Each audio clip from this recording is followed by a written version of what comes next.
की रात हर इंसान के लिए ख़ास होती है, लेकिन एक 45 साल का शख्स जिसकी शादी एक 25 साल की लड़की से हुई थी, उसकी खुशी का ठिकाना नहीं था, बेहद ज़्यादा एक्साइटेड था और फ़ौरन बहराता हुआ एक्साइटेडपन में जल्दी से अपनी दुल्हनिया के कमरे में पहुंच जाता है। कमरे में पहुंचने के बाद वो बिना किसी बात करे अपनी नई नवेली दुल्हन के ऊपर टूट पड़ता है, उसे प्यार करने लगता है और प्यार करते करते बराबर प्यार करते जाता है। इतने में जो नई नवेली दुल्हन थी वो बोलती है कि ज़रा रुको तो सही, मैंने आपके लिए दूध रखा है, उस दूध को तो पी लो। अब जो 45 साल का शख्स था वो बोलता है कि चलो ये बात सही है, दूध पी लेता हूँ। और जैसे ही उस दूध के गिलास को वो पीता है और फिर दोबारा से दूध पीकर अपनी दुल्हन पर आता है, तो आने के साथ साथ प्यार करते करते अचानक से वो गिरने लगता है। उसके कुछ समझ में नहीं आता कि आखिर दूध पीने के बाद वो किस मदहोशी में जा रहा है। और फिर सुबह उसकी लाश मिलती है क्योंकि दुल्हन ने दूध में जहर मिलाकर उसकी सुहागरात पर हत्या कर दी। लेकिन सवाल ये कि आखिर एक नई नवेली दुल्हन ने ऐसा क्यों किया, क्या मामला है? पूरी कहानी को जब आप सुनेंगे तो आप हैरान हो जाएंगे और कोर्ट ने उस दुल्हन को क्या सज़ा दी वो भी हम आपको बताते हैं। तो चलते हैं और इस कहानी को शुरू से जानते हैं आखिर तक। तो दोस्तों, मेरा नाम मार्स है। उम्मीद है कि आप सब अच्छे होंगे, सुरक्षित होंगे।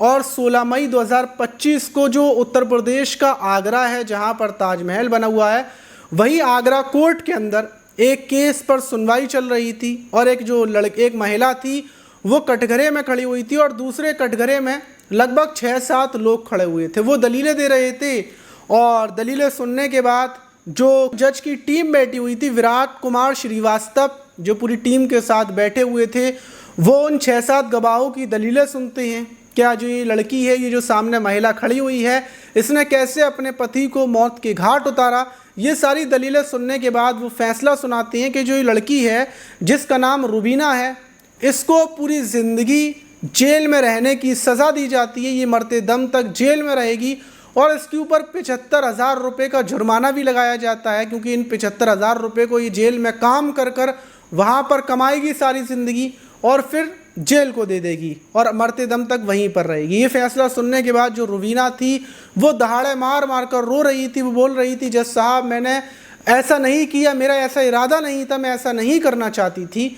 और जो जज साहब थे वो फैसला सुना देते हैं क्योंकि जो रुबीना थी उसने अपने पति को सुहागरात पर दूध में एक दवा मिलाकर, जहरीली चीज़ मिलाकर उसकी हत्या कर दी थी। अब जो हत्या कब की और कैसे इसकी शादी हुई, इसको जानने के लिए हमें थोड़ा पीछे जाना पड़ेगा। तो बात है 2016 की।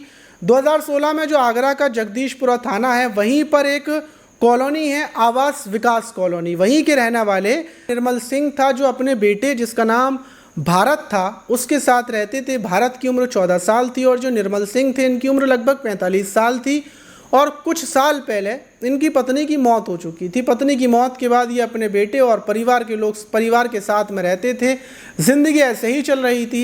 लेकिन निर्मल सिंह अकेले तन्हाइयों की वजह से सोच रहे थे कि वो शादी कर लें और 2016 में ही एक जो शादी वाली .com होती हैं, जैसे जीवन साथी और भी ढेर सारी शादी वाली वेबसाइट हैं, उन पर इनके अकाउंट बने हुए थे और उसी अकाउंट पर ये लड़कियों से बातचीत कर रहे थे कि कोई शादी के लिए तैयार हो जाए। और उसी बीच इनकी मुलाकात होती है रुबीना नाम की लड़की से जो उत्तराखंड के उधम सिंह ज़िले के जो वहाँ पर एक थाना कुंडा पड़ता है, उसी थाने के अंतर्गत एक गांव पड़ता है बेला गांव, वहाँ की रहने वाली थी और रुबीना की उम्र लगभग 25 साल थी। रुबीना की मुलाकात उसी वेबसाइट पर निर्मल सिंह से होती है, दोनों की बातचीत होती है और ये रुबीना बताती है कि ये अकेली है और माता पिता की मौत हो चुकी है। माता पिता की मौत के बाद कोई भी नहीं है, वो अकेली कामकाज करती है। और जो निर्मल सिंह थे वो अपने बारे में बताते हैं कि मेरा एक बेटा है और मैं भी अकेला रहता हूँ, कि तुम मुझसे शादी करोगी? अब रुबीना बोलती है कि मैं शादी तो कर लूँ लेकिन मेरे पास कोई पैसे नहीं है, ना इतने पैसे हैं कि मैं शादी का या दान दहेज या कोई भी प्रोग्राम वगैरह कर सकूँ। बस मेरे कुछ रिश्तेदार हैं, कुछ जान पहचान के लोग हैं और वो भी मेरा साथ नहीं देंगे। तो ये जो निर्मल सिंह थे ये तैयार हो जाते हैं, बोलते हैं कि सारे पैसे मैं दूंगा, सारा खर्चा मैं उठाऊंगा, तुम बस ये बताओ शादी करोगी या नहीं करोगी। अब जो रुबीना थी वो शादी के लिए तैयार हो जाती है और निर्मल सिंह से हाँ कर देती है। और सबसे पहले वो कपड़े वगैरह के लिए जो कपड़े पहन कर आएगी और जो जेवर पहनेगी उसके लिए ये निर्मल सिंह से पैसे मांगती है और निर्मल सिंह को बुलाती है कि उत्तराखंड में आकर वो उससे मुलाकात करें। निर्मल सिंह अपने परिवार को बोलते हैं, अपने बेटे से बोलते हैं कि मैं शादी करने के लिए जा रहा हूँ और मुझे उत्तराखंड जाना है। परिवार के लोग राज़ी हो जाते हैं और निर्मल सिंह अकेले घर से निकलते हैं। जो मई का महीना था, उसी मई के महीने की शुरुआत में घर से निकलते हैं और उत्तराखंड पहुंचते हैं। वहां पर जाकर रुबीना से बातचीत करते हैं। रुबीना बेहद ज़्यादा इनको पसंद आती है और सारे मतलब पूरी तैयारियों की ये पैसे देकर रुबीना को वापस आ जाते हैं और शादी की डेट फिक्स होती है 24 मई। और शादी की डेट 24 मई आती है तो निर्मल सिंह यहाँ से निकलते हैं और वहाँ उत्तराखंड जाकर रुबीना को अपने साथ ले आते हैं। रुबीना यहाँ पर आती है, घर में खुशी का माहौल था, रुबीना के साथ सारी रस्में होती हैं घर में। और जो निर्मल सिंह का बेटा, माँ, सब लोग बड़े ज़्यादा खुश थे। आने के बाद एक दिन तो पहले रुबीना आई थी, थकी आ रही थी, तो उसको कपड़े वगैरह दिए जाते हैं, खाना खिलाया जाता है, बड़ी इज्जत दी जाती है, सम्मान दिया जाता है।